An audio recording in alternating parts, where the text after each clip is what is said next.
ratcheting up the pressure, Anna constantly demanded reshoots. Coddington's first had to be done 3 times until Anna finally signed off. When Coddington was on location, Anna commanded that she shoot a Polaroid of the setup before the actual shooting started, and have a courier rush it back to the office. Anna would then scrutinize it and telephone Coddington, declaring like it or don't like it.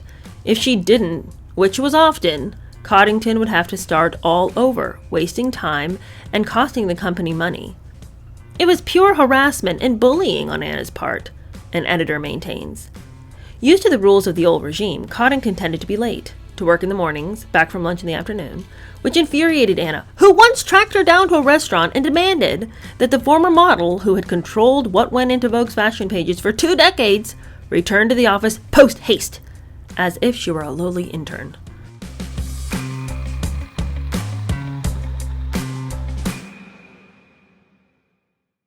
Hello, how are you? Welcome to my channel. My name is Cheer Denise.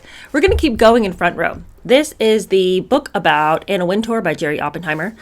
We have had a whole week off from this book, so we do need a little bit of a reminder where we're at. You'll recall that she was at British Vogue.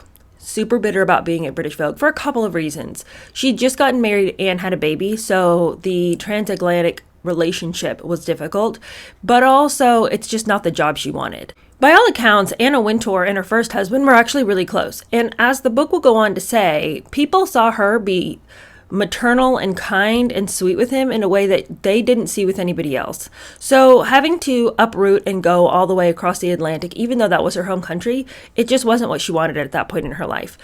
Also, the job wasn't what she wanted. She felt like Grace Marabella should have been out a long time ago. She, in her mind, that job was hers, and they were dragging their feet on giving it to her. But, there's a lot of politics going on, and they couldn't give it to her yet. So they've sent her over to British Vogue. It has not gone well. She has gone in like a wrecking ball, and people are scared, and they're upset, and has no regard for the style of that magazine. But she's been told to come in and Americanize it, and she's going to do it post-haste. So the entire thing is this weird culture clash, because even as a Brit herself, she seems incapable of remembering what it was to be British. And so she's coming in with all of her American ways as though they're superior. And she says, well, when I was in New York, I learned what competition looks like, and I'm here to bring that to these shores. So people just aren't taking very well to her. I think it's even more abrupt because with her British accent, for her to come in and act like she's an American would be very disconcerting and annoying. Like, don't act like you don't remember how it works around here. But her working style was nothing compared to the style she now wanted for the magazine. I mean, okay, so we have to get in here at 8 instead of 10 now. All right, fine.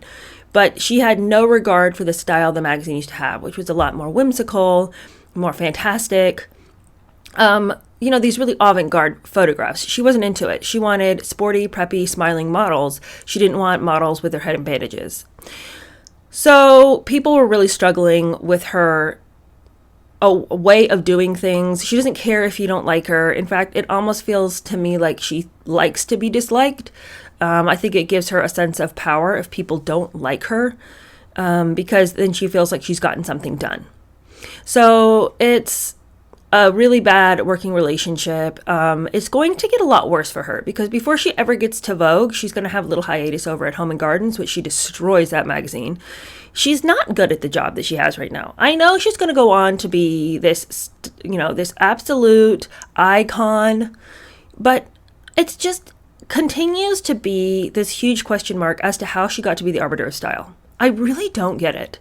I don't understand. Apart from the fact that her personality is super strong, and apart from the fact that people are scared of her, people seem to assume that she has some kind of authority that I'm not sure what the foundation is. Other than the fact that she is able to exert her opinion louder than you are able to exert yours, doesn't make her right about the things she's saying. Just because she can scream louder and hurt more feelings and trot over more people doesn't make her a genius. And I'm just appalled and shocked that so many people just lay down in front of her machine gun and was like, okay, I give up. Just because she's like mean. Okay, fight fire with fire. If she's going to treat you like that, refuse to lay down. I don't understand it. And as we're going to go on to read, the way designers they'd work on a whole line. And if she didn't like it, I guess we're going to scrap that. Oh, because Anna Wintour didn't like it. But up until this point, and I'm telling you, I've gotten to the end of the book, I have never figured out why people just let her say how it was going to be. All right, we have quite a few chapters to get through today, and for the rest of the remainder of the week, we're going to have longer episodes, so we just need to get into it. Now, this chapter is entitled Lover, Friend, Mother. In this chapter, we're going to catch up with some of the people who have been really important to Anna throughout the book. So that's John Bradshaw, that would be the lover. Friend obviously refers to Vivian Lasky. And then mother obviously is her mother, whatever happened to her mom. So we're going to just get a little catch up on those people in this chapter. It begins by saying that by 1986, Anna's former lover and longtime soulmate, John Bradshaw, who had helped her so much over the years, was in the midst of a personal and professional midlife crisis, while she was skyrocketing to the top. At 48, he was especially despondent about the state of his career. His first serious book, a biography called Dreams That Money Can Buy, about the wild and tragic life of the 1930s torch singer and playgirl Libby Holman, had been panned by critics. Bradshaw had worked obsessively for 5 years on the book, enlisting talented author friends like A. Scott Berg to help in the rewriting, and had had big dreams of it becoming a bestseller and being made into a movie. He also had been involved in co-writing a screenplay about the lost generation in Paris called The Moderns, and was working on a novel about a James Bondish character, much like himself, called Rafferty, which he hoped would become a series. But nothing seemed to be panning out. Well, he envisioned himself making it big in Hollywood, where his wife was a successful independent producer, and lolling tanned by the pool at the Beverly Hills Hotel flirting and drinking. He had little motivation, and had to be constantly pushed and prodded by his friends. Along with his career lows, he'd let himself go physically. After years of eating rich foods, smoking 2 or 3 packs of cigarettes a day, drinking heavily and partaking in recreational drugs, he'd become overweight and was beginning to lose the roguish luster that had initially attracted Anna and other women and men to him. Worse still, around the time of Anna's 37th birthday in November 1986, as she was enthusiastically whipping British Vogue into shape, Bradshaw, increasingly dispirited, was whipping himself about how life and success were passing him by. Maudlin after drinks with friends, he began talking about his own death and the funeral he wanted for himself. One of his confidants during this depressing period was Scott Berg, who would go on to win a Pulitzer Prize for his biography of Charles Lindbergh. The two had met at a Hollywood party in the late 70s. Bradshaw had conned a waiter into giving him a bottle of Johnny Walker Red, not just a drink, and the two split it. They'd bonded over the time Bradshaw got married, and Berg's accomplished biography of Max Perkins was published. Like so many others in Bradshaw's life, Berg became obsessed with Bradshaw. It was love at first sight, he emphasizes years later. I just adored him. I thought he was an old-fashioned rogue, and he first, last, and always reminded me of a kind of toothless bulldog. He snarled and complained, but in fact he was really kind of a softy. Anna was absolutely still calling him, crying on his shoulder. I don't know that Bradshaw ever lost a friend or a lover. People never let go of him. Anna's name would come up every now and then. He'd reminisce about when he was with her, and he'd often talk about how beautiful and attractive she was. To their mutual Hollywood friends, Bradshaw and Berg became thought of as an odd couple, even though Bradshaw was married with an adopted daughter. I can't tell you how many dinners people would invite Bradshaw, and I would just sort of show up, recounts Berg, who in 2003 had only one framed photo on his desk. It was of Bradshaw. Weird. After a while, people learned to just set a place for me. I used to say I was his Margaret Dumont. That's a character actress in the 30s who was in a lot of weird and wacky films with the Marx Brothers. And he was my Groucho. He would just sort of be outrageously Bradshaw, and I was the matronly old lady that he would offend. Women who knew Bradshaw over the years swore he wasn't gay or bisexual, though there were suggestions of a leaning in that direction in his manner and style. Marilyn Warnick, an American journalist who worked in London and adored Bradshaw, observes, "He was a man who loved women, who liked the way they looked, the way they smelled. He liked their problems, liked talking about their emotional situations. That was certainly the case with me when I was crying on his shoulder about the bastard I was dating at the time. Bradshaw was like a girlfriend, except he was virile and enormously fun. It's true, though, that men liked him enormously." Sometime in October 1986, Berg was having dinner with Bradshaw at Adriano's, a trendy restaurant at the top of Beverly Glen in Los Angeles. Bradshaw was drinking heavily, talking about how he hoped to see his adopted daughter Shannon grow up, and that led to talk of dying and a list he bizarrely dictated to Berg of his fantasy memorial service. In the pre-dawn hours back at home, Berg wrote down the itinerary for Bradshaw's future funeral service. Who should speak, what they would speak about, and in what order they should speak. That's a kind of obsessive detail Bradshaw laid out for him. He wanted Nigel Dempster, his friend in London, to speak, and I said, "Is he your best friend?" And he said, "Oh, Scott, you're like some little schoolgirl. Who's your best friend?" "Nigel's my mate." Among other old pals, he wanted present were the 60s British actress Fiona Lewis, the Queen's cousin Patrick Litchfield, Jimmy Bradshaw, his brother, whom most didn't even know existed, and his journalist pal A.J. Langeth. He didn't mention Anna, though, probably for his future widow's sake. He also wanted 3 memorial services, one at Morton's in Los Angeles, a second at Elaine's in Manhattan, and a third in London, not necessarily in that order. Berg thought it was also absurd that Bradshaw was being so mawkish that night. At the same time, he was aware that his friend was almost a textbook case for how to get heart disease. He ate nothing but red meat. Butter was on everything. Anna had a similar propensity. His favorite dessert was Bananas Foster, which is just bananas, booze, and a lot of butter. It's just like drinking butter. He was always under some professional pressure, the crunch of being a freelance writer. And once every month, he would play a killer game of tennis, just going from 0 to 100. About a month after that distressing dinner, just a couple of days before Thanksgiving, Berg got home and a call was waiting for him on his machine from another close friend of Bradshaw's, Jean Vallely, who for years wrote for Esquire and had once been married to one of Washington Post's owner Katharine Graham's sons. She and Bradshaw had bonded and would spend weekends together with his little girl. Bradshaw's wife often was away on business. And Vallely's children, they were like two single... She and Bradshaw had bonded and would spend weekends together with his little girl. Bradshaw's wife was often away on business. And Vallely's children, they were like 2 single moms. Vallely's message urgently instructed Berg to get to UCLA Medical Center. Bradshaw had had a heart attack. He was in intensive care and had not regained consciousness. Berg was dumbstruck. He immediately thought of that dinner and how it now appeared to him that Bradshaw had foreseen his own demise. As it turned out, Bradshaw had collapsed on a tennis court while playing with 2 pals, Dick Clement and Ian LaFernace, both Brits who were a successful screenwriting team in Hollywood. Dick put him in the car to drive him home, and by the time they pulled into the driveway, he was unconscious, and they called 911, remembers Bradshaw's widow, Carolyn Pfeiffer. He never regained consciousness. Berg and other close friends, including Barbara Leary, the wife of psychedelic drug guru Timothy Leary, this is a very strange connection, rushed to the ICU to see their larger-than-life hero on life support at such a young age. We're in intensive care, and Barbara Leary looks around to see if any nurses are there, and she lights up a cigarette, recalls Vallely. Barbara, whom Bradshaw adored, said, "Bradshaw wouldn't have gone this long without a cigarette for any of us." Okay, Barbara, your friend is laying there having had a heart attack and is unconscious because of this very lifestyle, Barbara Leary. Anyway, on November 25th, 3 days after he was stricken, Bradshaw died. It was decided that the plug be pulled because it didn't appear he would ever regain consciousness. It's just me, or is like 3 days like a real short time to decide someone's not going to regain consciousness? I mean, I don't know. I don't know the state of the body. But when I read this the first time through to myself, I thought, wow, 3 days. I hope my family gives me a couple of days extra. If I ever go into, if I ever go into the hospital and I'm unconscious, I would like just a full week to recover. So that's just me stating that right now.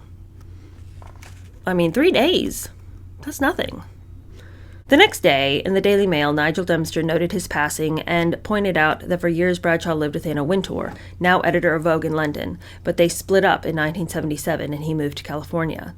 Scott Berg had never seen a corpse before, but somehow I just felt I had to see Bradshaw one last time, and I went to the morgue at UCLA. He was accompanied by Vallely and Barbara Leary. The 3 of us walked into where they kept the dead bodies, recalls Vallely, and it's freezing cold. And there he is, and Barbara says, "Oh my God, I just saw him yesterday, and now he looks awful, just awful." And Scott turned to her and said, "That's because he's dead. Yesterday he wasn't dead." Not a meeting of the minds, apparently. Says Berg, "I said goodbye to the Pied Piper, and he was a Pied Piper to many people who loved him." After his death, a story circulated that Bradshaw's kidney had been donated to a powerful Hollywood studio head, and in exchange, someone close to Bradshaw got a 3-picture deal from the studio. Someone close to Bradshaw, huh? So like his wife, maybe? Because how else would that have worked? You know what I'm saying? That's kind of shady. Also, would anybody want Bradshaw's kidney with the way that he carried on, eating, drinking, slurping, and slumming? Was his kidney healthy?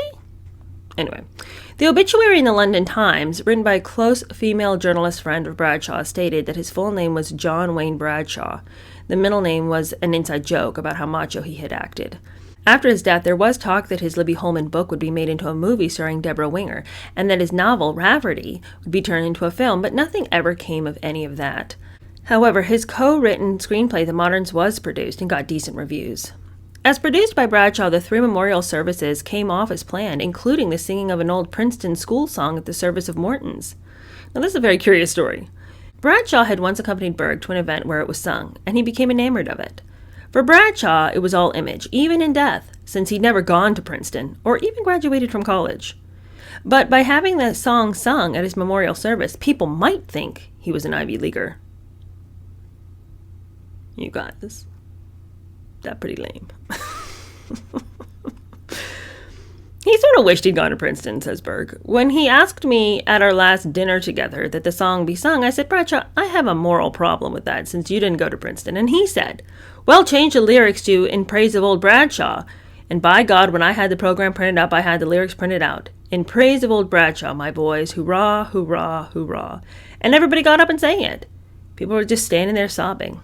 It was hilarious. In January, 2 months after his death, Bradshaw's widow and their daughter took his ashes to the home they owned in his beloved Jamaica.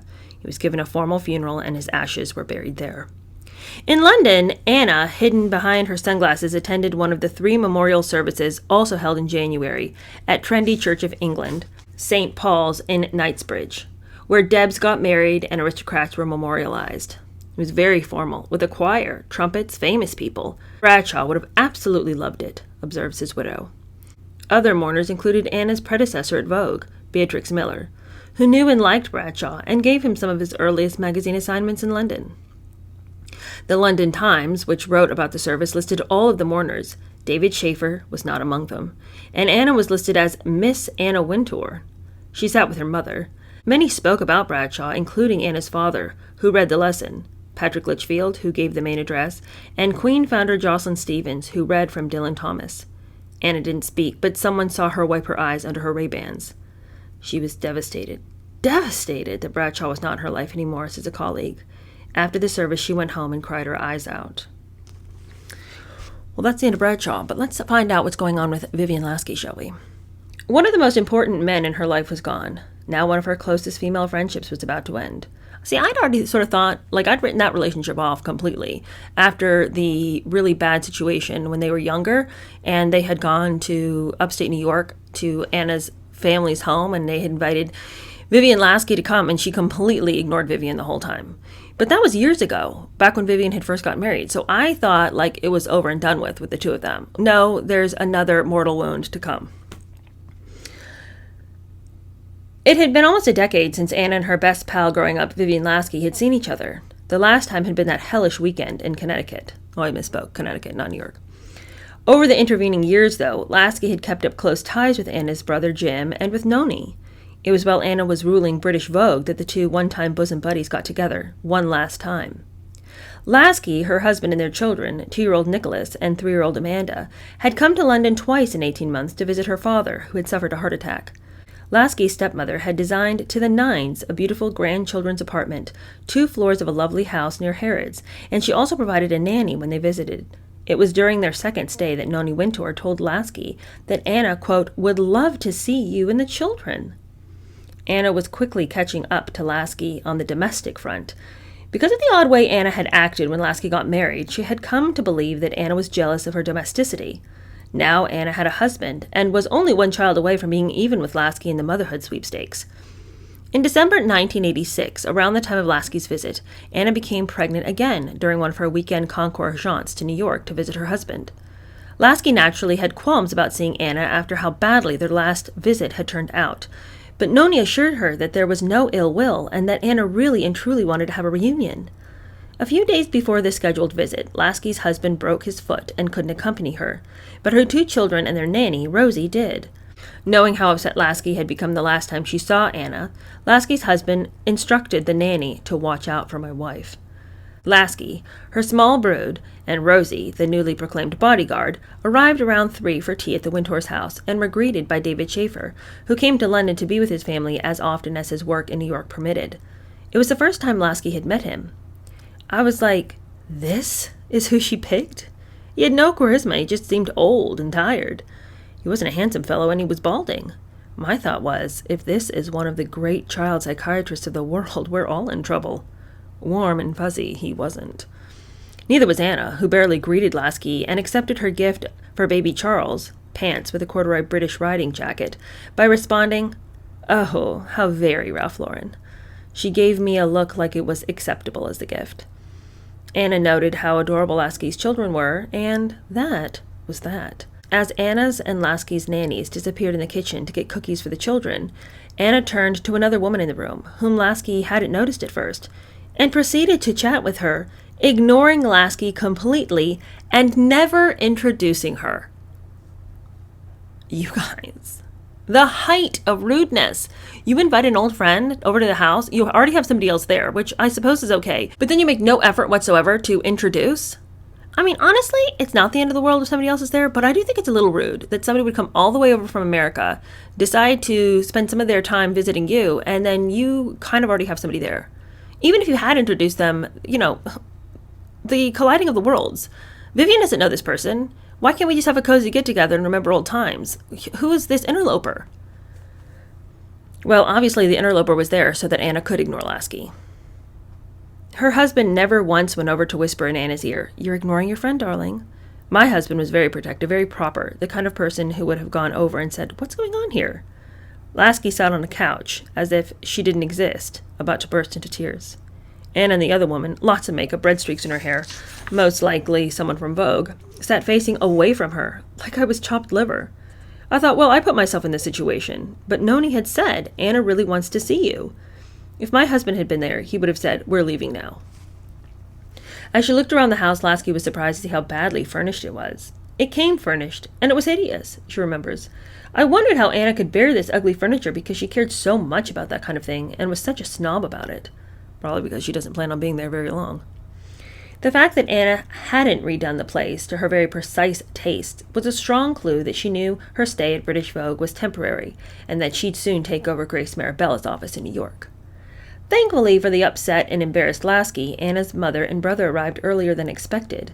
Noni said, "Anna, why haven't you served anything yet? I thought this was a tea party.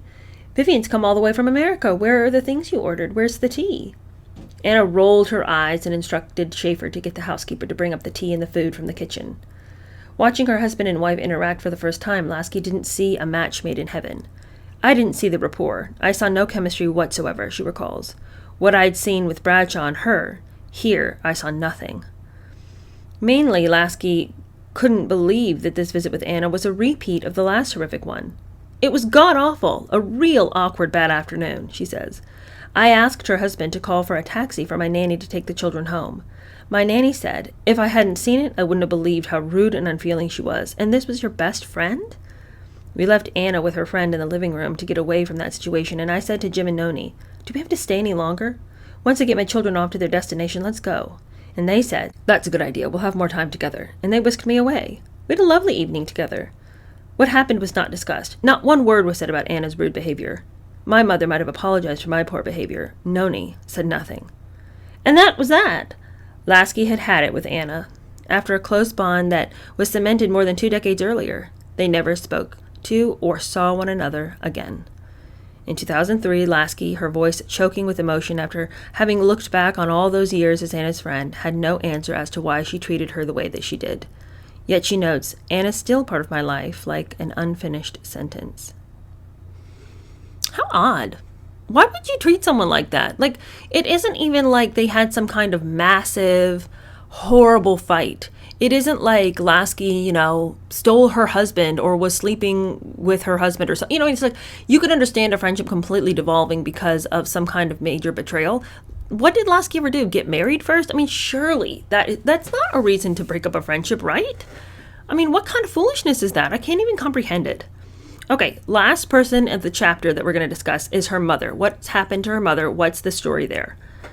On her visit to London, Lasky was surprised to see how drastically Noni Wintour's circumstances had changed since the divorce. She'd moved into a simple, tiny townhouse in a rather drab area far from the vibrant center of London, where all her friends were, many with whom she had lost touch or simply severed contact. She seemed sadder, notes Lasky. After the divorce from Charles, Noni had seemingly disappeared from the scene altogether, and some thought that she might have returned to the United States to live with her sister Jean. In fact, she had decided to live alone in the working-class suburb of Balham, and to drown herself in her social work. Blue-collar Balham, a part of which was known for street prostitution through the 70s and 80s, also was a target for comics like Peter Sellers, who poked fun at the place in a popular British sketch called Balham, Gateway to the South. The one Evening Standard staffer who always was a favorite of Noni's from the early days was Alex Walker, who was shocked by Noni's new lifestyle. "Balham's not the part of London where I ever would have imagined Noni living," he said. "It's not where Noni would find her kind of intellectual with its stimulating company." Walker had visited Noni once there, but found it all too depressing. It was a small place she lived in, and everything was a bit cramped. Perfectly comfortable, but not Noni's style, he recalls. There was a wariness about mentioning Charles. One just didn't do it. It was as if Charles didn't exist. It struck me that she was filling her time with social work. There were all kinds of files in her place, case histories and so on that she brought home from her office. Noni was probably doing very good work with unfortunate children, and I guess many of them were in the Balham area. She had resigned herself to that life. Noni had made her choice, and her choice did not lie with the friends that she had known when she was married to Charles. It lay in the work that she had accustomed herself to doing and felt compelled to do. Both Noni and Charles believed in suffering in silence, Walker observes. Noni was a Bostonian Brahmin character who believed life was hard, and Charles was an English countryman who thought that any expression of emotion was a bit vulgar. After that one dismaying visit to Balham, Walker invited her to dinner at a fine restaurant in London to cheer her up, and to talk about books and films, their favorite mutual passions. But then he lost track of her. She'd moved, and no one knew where or how to contact her. After years of her husband's womanizing along with their other problems, she had come to despise marriage. Anna, though, had a different, more positive view of the state of matrimony, at least one that she had begun expressing to colleagues in London during her editorship at British Vogue, a time when she and her husband talked daily by phone but were lucky if they saw each other, and spent time together with the baby once or twice a month. Anna was going on and on like she was on a soapbox about marriage and how she felt it identifies you, recalls one of her colleagues. She said she thought marriage was a very important thing. She said, "Marriage says who you are." She said people should be committed enough to say who they are. Of course, she never used her married name. I got the feeling she felt it was more bold to be married than not married, but I thought it sounded more like a shrink talking than her talking. I thought it was David talking through her. I asked her about her marriage.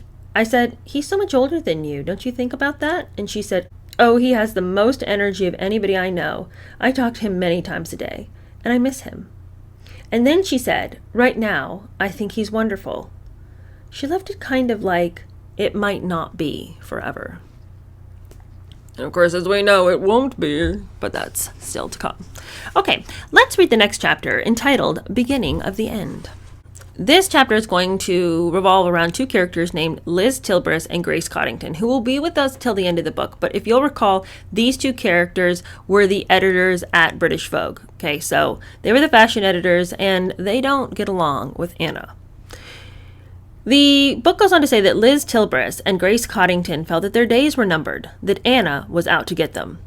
Ratcheting up the pressure, Anna constantly demanded reshoots. Coddington's first had to be done 3 times until Anna finally signed off. When Coddington was on location, Anna commanded that she shoot a Polaroid of the setup before the actual shooting started, and have a courier rush it back to the office. Anna would then scrutinize it and telephone Coddington, declaring, "Like it or don't like it." If she didn't, which was often, Coddington would have to start all over, wasting time and costing the company money. It was pure harassment and bullying on Anna's part, an editor maintains.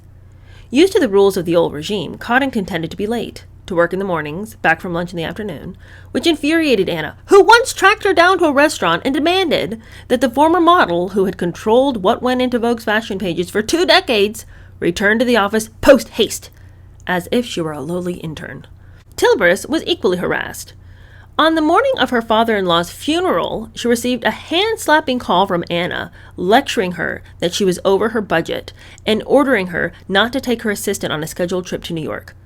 Tilbris was horrified and felt that she was being reprimanded like a willful child. Anna had a negative attitude about everything Coddington and Tilbris thought or did in regard to fashion. At the horribly tense editorial meetings to decide what would go into the magazine, the imperious and dictatorial editor-in-chief positioned herself on a hard-back chair, and if she didn't like an idea, she'd loudly tap her pencil on the desk, sending a chill through everyone present. As one staffer who quit in disgust says, "She's the first female bully I ever met. She treated everyone, except for her own little coterie, like trash. You could tell she got off on it. A real little bully of a woman, and for what?" Power, for her, was what it was all about. Power's Anna's aphrodisiac. I mean, Vogue's just a fashion magazine, a catalog to sell clothes for God's sake, and people had to be tormented so that she could get a pat on the bum from Lieberman and Newhouse and get Grace Marabella's job?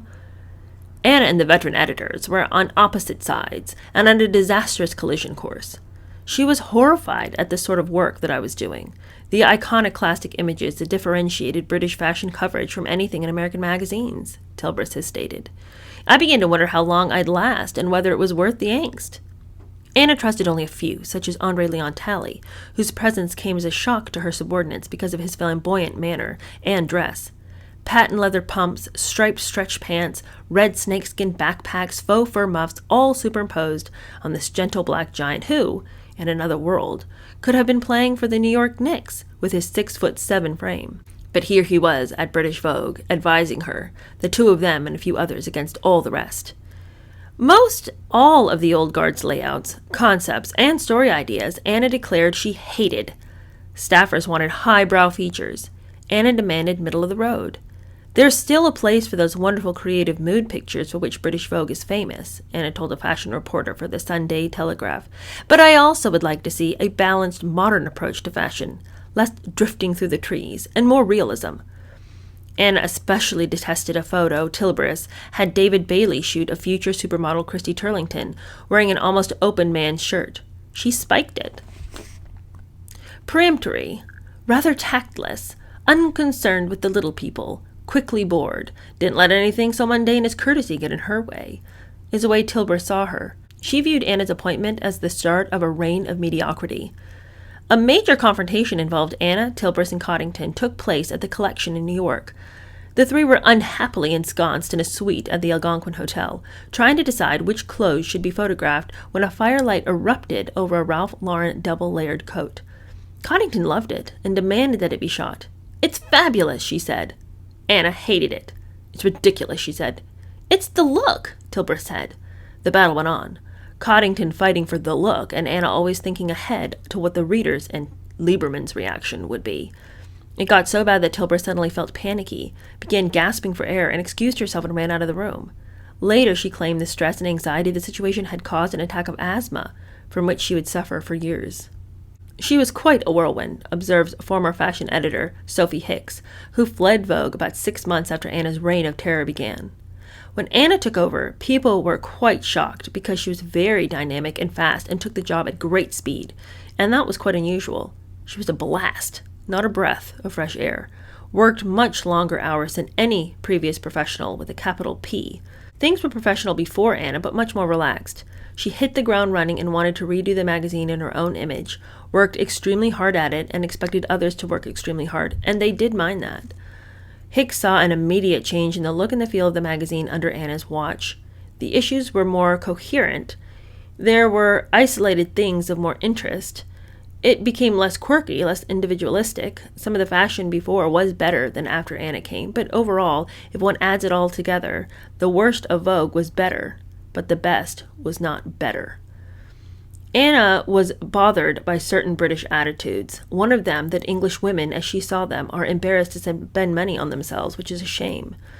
Through Vogue, Anna hoped to change all that. "If you earn the money," she intoned, "it is yours, and if you have a certain self-respect, it's terrific to go out and spend it on yourself." Geraldine Ranson, who wrote the piece for the Sunday Telegraph, pointed out that Anna earned an enormous salary, so it may take her a while to come to grips with the reality of most of her readers' domestic finances. Coddington felt as if the roof had caved in on her. In control for so many years at the magazine, she now was being treated horribly. To make matters worse, she was one of those who early on had supported Anna for the job. Anna turned out to be beastly to her, states Winston Stona, a Jamaican businessman who was a friend of Coddington's and had been a close pal of John Bradshaw's. Anna was terribly unkind to the point that I remember going to England and seeing Grace, and I said to her, "Listen, leave the bloody place." She was devastated at how Anna treated her. Coddington heeded this advice. 8 months after Anna took power, Coddington quit. She'd had it. "You don't need a fashion director because you're it," she said when she gave notice to become design director for Calvin Klein in New York. Although Tilbreth despised Anna, she lobbied with her for Coddington's position. Anna put the job on hold and told Tilbreth that if she wanted to keep her current position, let alone get a promotion, she'd better shape up, do what she wanted her to do, stop complaining, and support her decisions and demands. Tilbreth, power-hungry in her own right, played ball, and a month after Coddington quit, she got her job. "I never became a convert to Anna's themes," Tilbreth claims later, "but I decided right then to be a dutiful number two. I carried out Anna's bidding directly." Things got slightly better between them, but skirmishes continued to rage at the magazine. Anna was the attacker at Vogue, but played the victim of the British press. She'd come to hate the media. She considered herself a journalist. She was the daughter of a noted one, and she'd been involved romantically in the past with many. Yet in private and later in public, she attacked Fleet Street. "The British press are worst," she declared in 2002 while discussing in treatment of her when she was at... The British press are worse, she declared in 2002 while discussing its treatment of her when she was at British Vogue. Everything about her became a target for criticism. Her father's old paper, the Evening Standard, sent a reporter to interview her, and the story noted that Anna had offered the scribe a Valium to calm my nerves, that Anna's smile seems brief and insincere, and that after a decade in New York, Anna was not quite British, and that her only enthusiasm was for articles on career women, business suits, and working out. "There's a new kind of woman out there. She's interested in business and money. She doesn't have time to shop anymore. She wants to know what and why, where and how," Anna declared. "So I feel the fashion pages, as well as looking wonderful, should give information." The London Standard piece asked, "Is there anything nice to be said about Anna?" "Well, friends say she's a pushover, a mug for men, able to take a joke."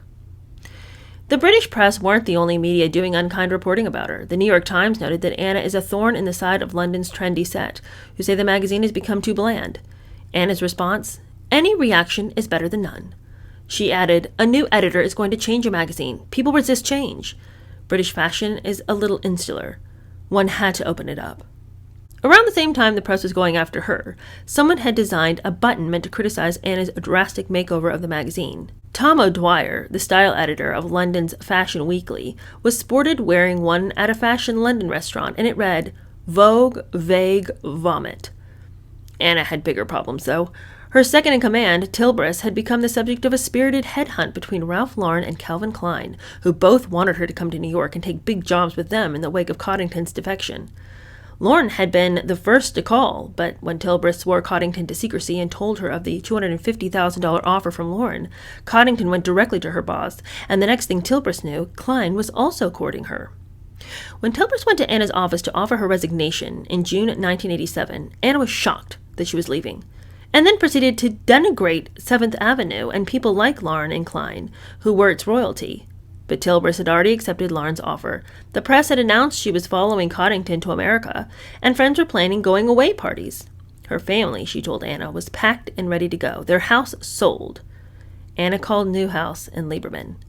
A couple of days later, Tilbreth, and soon the fashion world, got the shock of her life. In a secret meeting, Anna disclosed in confidence that she actually was the one leaving British Vogue, and she offered Tilbreth her job, which she accepted right then and there. Rumors about Anna's possible departure from Vogue and her future in the United States had been swirling since earlier in 1987. Around the same time, reports appeared in the press that she was pregnant again. One story in the New York Times about the speculation caused problems in the Condé Nast executive suite on Madison Avenue. Fashion reporter Michael Gross had concluded a column by quoting Lieberman as saying, "It is possible that Anna Wintour will come back to the U.S. within a certain period of time." Gross ended by noting, "That should keep the rumors roiling." When he arrived at his desk the next morning, a series of urgent phone messages awaited him from Lieberman. The reporter called instantly, and the first words out of Lieberman's mouth were, "Dear friend, it seems that we have gotten me in some trouble. What are we going to do about getting me out of it?" According to Gross, Lieberman gave the strong impression that he had been chastised for his comment, probably by Newhouse, and he was now demanding a correction. "Obviously, he had been read the riot act that morning," said Gross, "and it took me 45 minutes to talk him out of the correction, which I did by explaining to him that by the end of the day, his parakeet will be shitting on the story, and if there's a correction, all you're going to do is keep this alive. It's much better to let it pass." Anna's second child was due to arrive on July 30th, and she intended to work right up until July 29th. "It's not an illness," she firmly explained to the Daily Mail. Anna had a scan done and knew it was a girl. The talk about Anna leaving Vogue started just after Cy Newhouse, who was aware of her growing discontent, had flown to London for a breakfast meeting with her. He wanted to placate her, buck her up, and tell her that her time was coming, and offer her a new job back in New York. Anna thought this was the big moment for which she'd been waiting, that Newhouse was going to hand her the editorship of American Vogue. In mid-August, the gossip that something big was going to happen to Anna was confirmed. She was returning to New York, not to Vogue to unseat Grace Marabella, but rather as the new editor-in-chief of Condé Nast's revered shelter magazine, House and Garden. That magazine's longtime editor-in-chief, Lou Gropp, learned that he had been canned 3 days after Anna's appointments had been announced. "Lou was very brutishly fired," says a former high-ranking editor at House and Garden. "He was on vacation in California, and he phoned the office every day, and one day he phoned from a public phone in a parking lot, and Cy told him that he was history." Anna was, as she stated later, totally stunned by Newhouse's offer, and was not happily stunned, because she could practically taste American Vogue. "I went right back to the office and I called Alex, and he said, 'Absolutely, you have to come.' It was apparently Alex who pushed for me to go to House and Garden." To the New York Times, though, she put up a cheery front, saying nothing of substance and talking only on the condition that she was not asked about her plans for her new magazine, mainly because she had none. "I've missed New York terribly," she said. "I'm enormously looking forward to coming back." Speaking of her tenure in London, she said only that some people did not like what I did. By the time of Anna's new appointment, British Vogue had gone through the most traumatic time in its 7 decades. More than 2/3 of the staff had been replaced, and she banned lunchtime drinking. She made sure that top editors were there at 8 in the morning by sending cars to pick them up, mostly arriving rather bleary. It wasn't quite the Blitz, but to those who worked in the trenches at Vogue, it felt like it. While the look and feel had changed during Anna's brief conversational watch, circulation and advertising had stayed about the same. As Drusilla Bayfish-Schulman notes, everyone was delighted when she got the editorship of House and Garden because every editor at British Vogue could breathe safely. Anna rationalized, defended, and denied some of the changes she made during her tenure in London. She said she felt that everyone at Vogue thought I was some sort of American control freak, charged that the press had portrayed her as a wicked woman of steel, and claimed I only remember letting only 2 or 3 people go, but no doubt fearing my awful reputation and number left of their own accords. She said that she was attacked because she decided to infuse the magazine with a bit of American worldliness, even toughness. She asserted that the cozy but mildly eccentric atmosphere at the magazine struck her as out of date and out of step, and not responsive to intelligent women's changing lives. In early August 1987, as scheduled, Anna had a baby girl, whom the Schaeffers named Kate, but who would be nicknamed Bee, mainly because when she first started talking, the toddler had a difficult time saying her actual name, uttering everything like Bobby. So, Bee it became. Fleet Street reported that Anna, after giving birth, was back in the office 3 days later. But Anna's brother James told Vivian Lasky that there was some concern about the baby's health, enough that Noni flew over from England to be at her side. But the emergency soon passed. Some 6 weeks later, on September 9th, Anna started the overhaul of her new magazine. Already speculation was rampant that she would be at Home and Garden temporarily, a short respite before pulling out the rug from under Grace Marabella. The first day Anna was out of her hair, Liz Tilbrus, the new editor-in-chief of British Vogue, resurrected that photo Anna had killed of Christy Turlington and made it her debut cover. She and her family celebrated Anna's long-awaited departure with a real English-style dinner of takeout fish and chips washed down with expensive champagne. Well, let me just tell you something right now. What she does at Home and Garden is unbelievable. I don't understand if she just had never seen a past issue of the magazine, didn't even try to figure out what it was that they were doing. She's going to try to turn House and Garden into a fashion magazine. What? It's called House and Garden. I mean, take a hint, man. Okay, sorry. New look here. I was clipping along at a nice steady pace on those last 2 chapters when who should come in but our precious dog Nash, who decided he was going to knock over the lights, jump on top of me, and just basically say hello, good morning, which is real sweet, but kind of broke my focus. So anyway, new day, new outfit, but not new story. Let's keep going. Okay, this chapter begins by saying that no one would ever think of referring to Elegant House and Garden as a parking lot. But in fact, that's how it was described ironically and in private by high-ranking editors at the magazine and top executives at Condé Nast. They called it that because Anna had been placed there temporarily until the time was ripe to give her Grace Marabella's job at Vogue. Anna was just being parked for a short time at Home and Garden, a tuned-in magazine executive says. She threatened Cy that she was going to go to another magazine. So he gave her House and Garden and parked her there while he worked out his Machiavellian scheme to get rid of Grace. None of what he did made any sense, because he could have just gotten rid of Marabella and stuck Anna in Vogue, and House of Garden would have remained a lovely magazine. Anna came in and destroyed it. Laurie Shetker, whom Anna hired away from Rolling Stone to work with her at Home and Garden as a decorating editor, says, "She told me that she couldn't stand being in England and told them, Newhouse and Lieberman, that she didn't care what they had to do, but that they had to bring her back, and so they gave her House and Garden." At Vogue, Anna's cheerleader, the fashion editor Polly Mellon, watched the move and suspected what was going on. Anna did an oblique, and I thought, wait, what's going on here? I had a very strong feeling, a hopeful feeling, that she was on her way to Vogue. Polly Mellon is eventually going to wish that she had not been such a cheerleader to Anna, but that's all down the line. Just when Marabella thought she was finally safe from the skinny shark draped in Chanel, she started hearing the Jaws theme song ringing in her ears again. With Anna back in New York to run House and Garden, Marabella's job was in even greater jeopardy than when Anna was at Vogue as creative director, for a couple of reasons.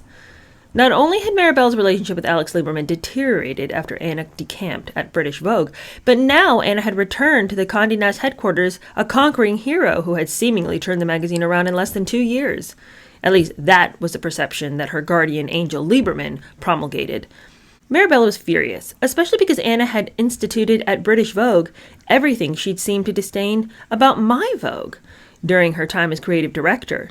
Marabella was aware that Anna was a shrewd operator and a savvy corporate politician and had completely won over Lieberman inside Newhouse with her brief reign in London.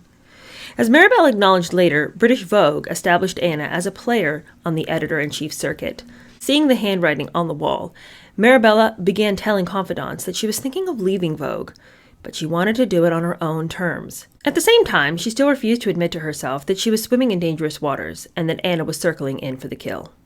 Meanwhile, Anna scoffed at suggestions that she had her eye on Marabella's job, declaring to the New York Times, nudge, nudge, wink, wink, that Vogue under the current editor was fantastic and that Marabella was doing a wonderful job. But Condé Nast veterans knew or suspected otherwise. Just as fear gripped American Vogue and British Vogue when staffers knew she was coming, the same mood now existed at House and Garden. Everyone was scared to death because she was known to be a terrible woman. A veteran of more than a dozen years at the magazine recalls vividly. Anna began pulling together her own creative team, which included Andre Leon Talley, who had been working as a style reporter at Condé Nast Vanity Fair. Talley would be, as Anna said at the time, covering the waterfront in his own special way. Laurie Shetker's new position was to oversee a newly minted style column that would encompass interior decorating, living, and fashion. When Shetker arrived, Gabe Doppold, the young woman she had recommended to Anna to be her assistant in London, was now listed as an editor, 6 names underneath Anna's, while Shetker's was 8 names below Doppold's, an indication of things to come. Doppold was quickly earning a reputation as difficult and bossy, like Anna, having been her right hand since London.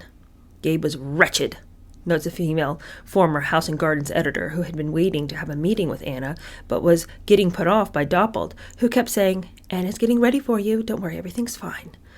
After being fired by Anna, the editor went into Doppold's office and declared, "You were very sweet when you were lying to me. When I left, I certainly wished both of them ill." Anna had also brought in a Park Avenue and International mix that she called consulting editors, and put them on the masthead.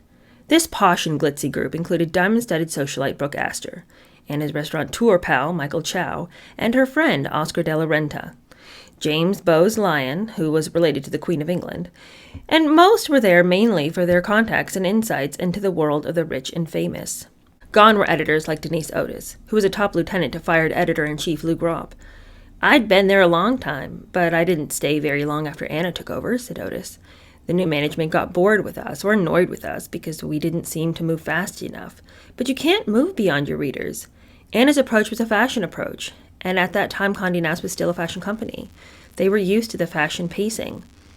Anna personally and viciously went after those leftovers from the old regime who had not already read the writing on the wall and resigned. Many needed jobs and stayed on as long as they could." From behind her steely cold books-bombed desk, and surrounded by tubs of pink peonies, Anna held personal meetings in her office with most staffers. Although she looked young, she looked like a person who was never a little girl and never played with dolls, unless she put pins in them, recalls one female senior editor who was axed on the spot by Anna. In that British accent of hers, she said, "Well, you won't fit in." And I said, "Well, how do you know? I have this idea and I have that idea," and I showed her a long list. We ended up standing up and yelling at each other, and I told her I hoped she fell on her face. About a half hour later, the two ran into each other in the elevator. Anna looked through her and refused to acknowledge her presence. In her first days at the magazine, Anna met with everybody, except people that she hated, and those who were the age of her mother, a senior staffer asserts. Those who fit in that category felt age discrimination radiating from the bobbed, slender, and fashionable new editor-in-chief. "Young, young, young," says one creative and talented older editor who soon left. "She didn't want older people.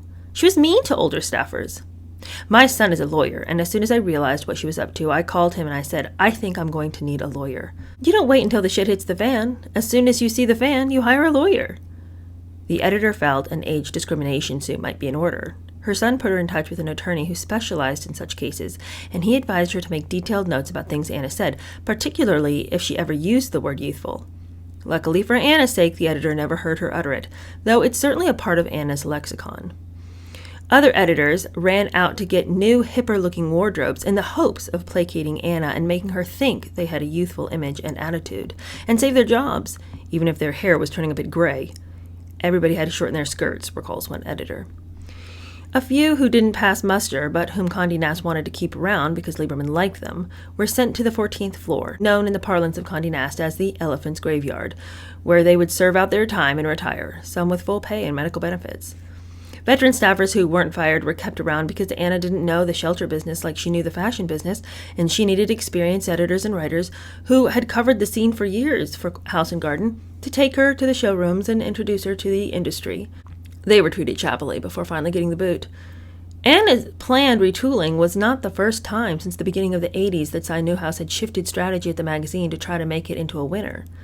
In 1983, while Anna was still doing her dog and pony show at New York, Newhouse, chairman of Condé Nast Publication, Inc., had reduced House and Garden circulation to make it an elite rather than a mass-marketed monthly. His hope was to put it in league with Architectural Digest, but House and Garden bombed, and a dark horse called Metropolitan Home raced into the lead of the Shelter magazine pack. Soon more would come along, such as Elle Home. Eventually, Newhouse ended the competition with Architectural Digest by simply buying it. Now, Newhouse put his money on Anna to make House and Garden a success, if there was enough time before he canned Grace Marabella, and gave Anna her job. Anna was Newhouse's favorite British editrix after Tina Brown at Vanity Fair. The word was out that under Anna, the doddering 86-year-old House and Garden was in for an extreme makeover. That included more than just larger pages, a new square format, lots of fashion coverage and features on celebrities and socialites and nobility. Something far more drastic was in the works.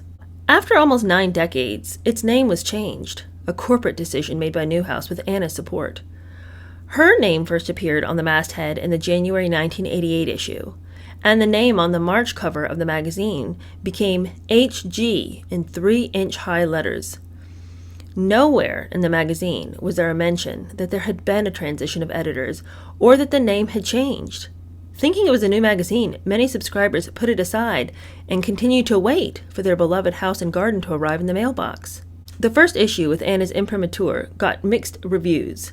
Charles Trueheart, who covered the magazine world for the Washington Post, observed that the new HG looked more like it had been shot up with amphetamines rather than redesigned. There's no question of subtle transitions under Anna Wintour. The new HG is as different from the old as a remake can comfortably be. This one is born to be scanned. Its pages give the eye kiss after kiss of sumptuous color and snazzy scenes, little bits of information and dazzle, the glow of modern luxe. One major criticism of the first and early issues was that the graphics were distracting, especially to designers who saw their work cropped. One architect, after leafing through the first issue, said the layouts looked as if they'd gone through a Cuisinart. That first issue included looks at the home life of Bette Midler, David Hockney, both of whom also appeared in Vanity Fair around the same time, Dennis Hopper, and some of the new Rothschilds. A column called View in Vogue was similar to one called Tally Sheet in HG. It all tended to make readers of both think that they were seeing double, and it infuriated Tina Brown, who felt that Anna was intruding on her celebrity territory. Anna signed pieces to her pal Christopher Hitchens, who wrote about the George Bush White House as a place to live, and advertising executive Jerry Della Femina's graphic Manhattan penthouse. A mixture of fashion, wealth, and elitism was in. One photo underscoring the new look was of a guitar-playing Princess Gloria von Thurn and Taxis draped in S&M leather while posing on Marie Antoinette's bed in one of her palaces in Bavaria. One HG cover displayed a playwright's rumpled bed with his pet pugs and books. There was a photo of Michael Chow standing on his head with an Eileen Gray pedestal nearby. And then there was the model lying spread eagle on a needlepoint rug on a beach. Anna planned one issue around a Gauguin exhibit in Washington, D.C., which sparked anger from HG contributor John Richardson, a noted art historian. He was furious that she would use such artwork to hawk commercial design. As she did at British Vogue, Anna turned HG inside out and upside down, fired and hired, raided other magazines for writers, including Tina Brown's Vanity Fair, with whom she was enmeshed in an ongoing rival. Most shocking of all, she arrogantly tossed into the trash upward of $2 million in story inventory, text and photos, so she could start from scratch and do things her way. I can't even imagine getting rid of so much work. I mean, even if it wasn't stuff that you eventually wanted the magazine to look like, let's just not throw away so much stuff that we can build on. Or can we turn this stuff into stuff that I want the magazine to look like?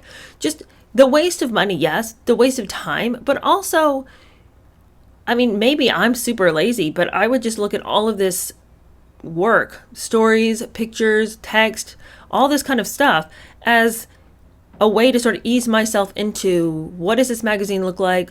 What exactly are the layouts? Like, she came into this magazine knowing nothing about it, not being a subscriber of the magazine, not even wanting to be there. It's just crazy to me that she would choose to do so much extra work for something she didn't even want to do, when she had so much already at her fingertips to choose from and make her job so much easier.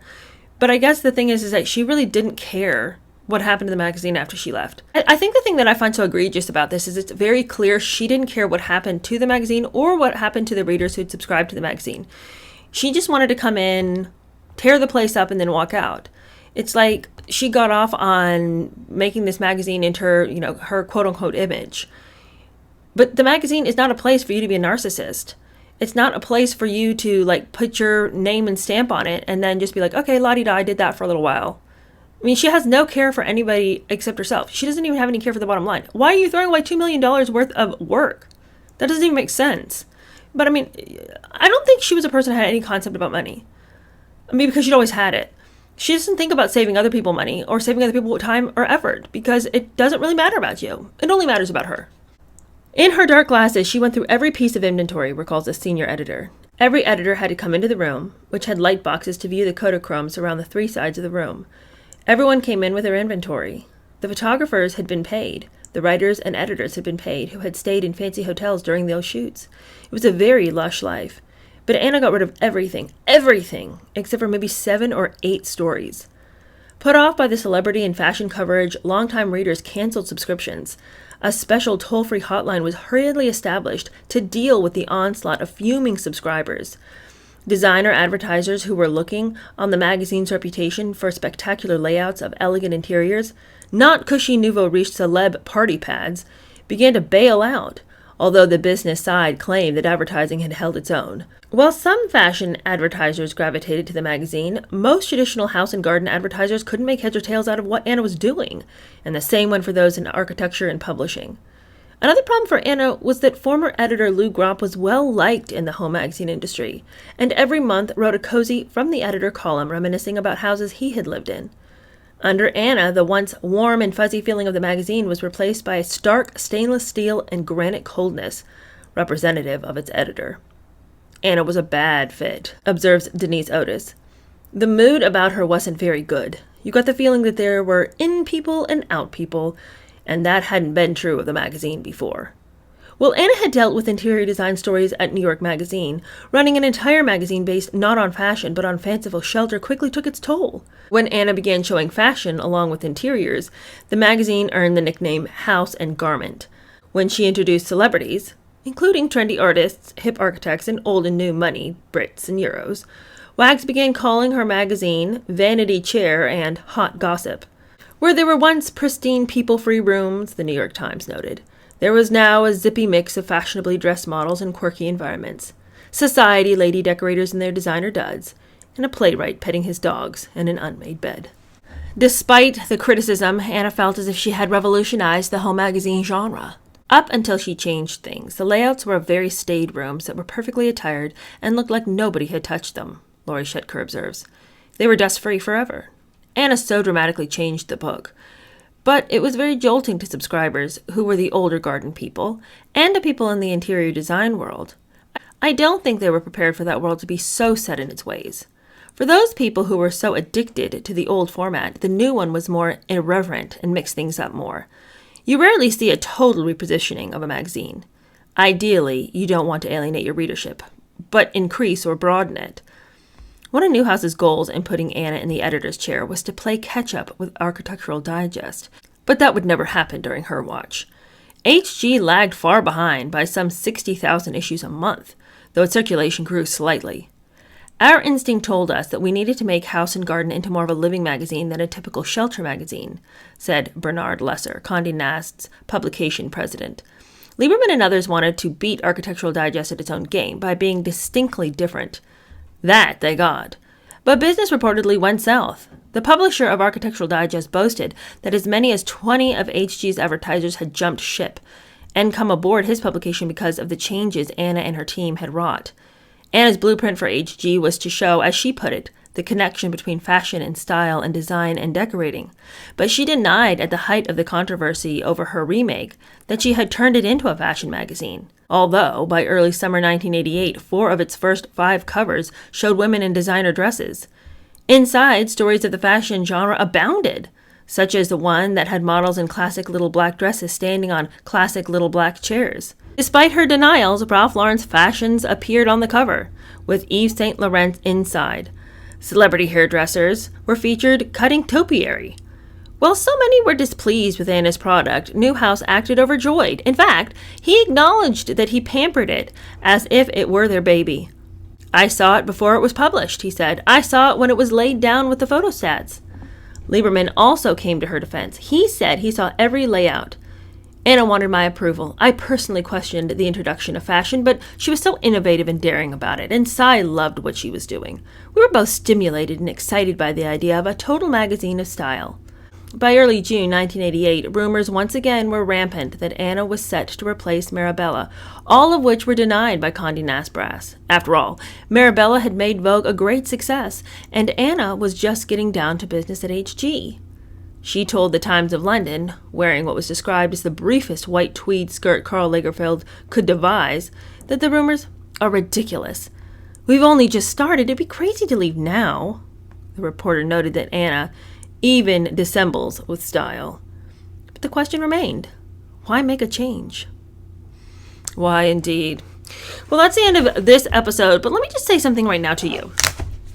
This is why Lieberman and Newhouse drive me crazy, because they are going to be really angry with Grace Marabella because she's not going to be making Vogue like the new magazine Elle. That's going to be a major problem for Grace. Now, Grace has a couple of other problems because she won't listen to what her bosses tell her to do. They want Vogue to go in the direction of Elle, okay? And she refuses to do it and won't even meet with Newhouse. So she kind of signed her own death warrant, honestly, on that.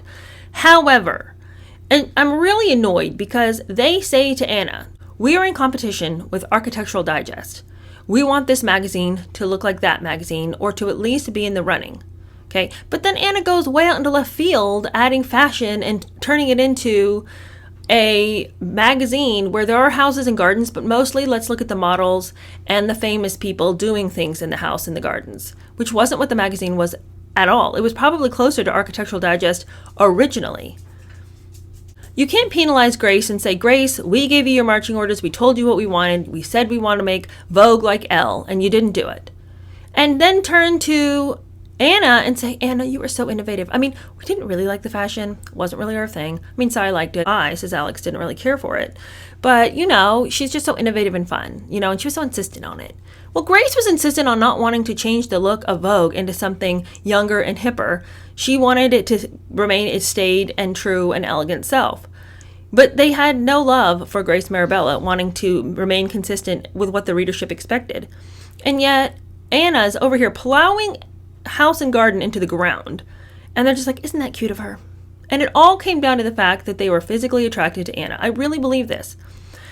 Alex and Sai were head over heels for Anna. She could have come in with the most grotesque, abhorrent ideas, and they would have been like, innovation. Innovation right before our very eyes. Aren't we all lucky to be with Anna? Aren't we all lucky that we have an Anna in our midst? And it's just absolutely ridiculous. Anyway, I mean, as we'll go on to read, we're going to find out why they weren't real big fans of Grace and why they wanted to replace her, which was a question we had earlier in the book. And I was saying, I don't really understand what the problem was with Grace. Well, we'll figure out what the problem is. She does seem like she was being really hard to work with and wasn't listening to what her superiors were telling her, who owned the magazine and who were running the magazine. So I do think she contributed to why things weren't working out. So for her to be like, I just don't understand, and I want to make sure that I keep my job, and I can't understand how things are going so badly. Well, I mean, maybe because you're ignoring your bosses. It seems very clear that if she wanted to keep her job and she knew that there was somebody nipping at her heels, there was a way for her to make sure that that was shut down, at least for a little bit longer. But it's like she was angry that people were coming after her job, but then she wasn't willing to do her job the way her bosses wanted. I am getting a little ahead of myself, but anyway, we'll read all about that later this week. But I have to say, as I've stated many a time, I'm sure you're tired of hearing me say it, I am tired of Anna coming in and just doing just whatever the bleep she wants to do. Whatever, she's just going to come run this magazine to the ground because, that's what she feels like. It's a house and garden magazine, but I'm going to turn it into a fashion magazine, and y'all are just going to have to deal with the fallout. The magazine never recovered after her. And, I mean, imagine the investment that she just plowed into the ground, and nobody says boo to her about it. Everyone's like, well, it was probably time for that magazine to die. It was a dying magazine anyway. Well, it might not have been if we hadn't put a maniac at the helm. All right. Well, thank you guys so much for listening, and I will see you again tomorrow. Bye-bye.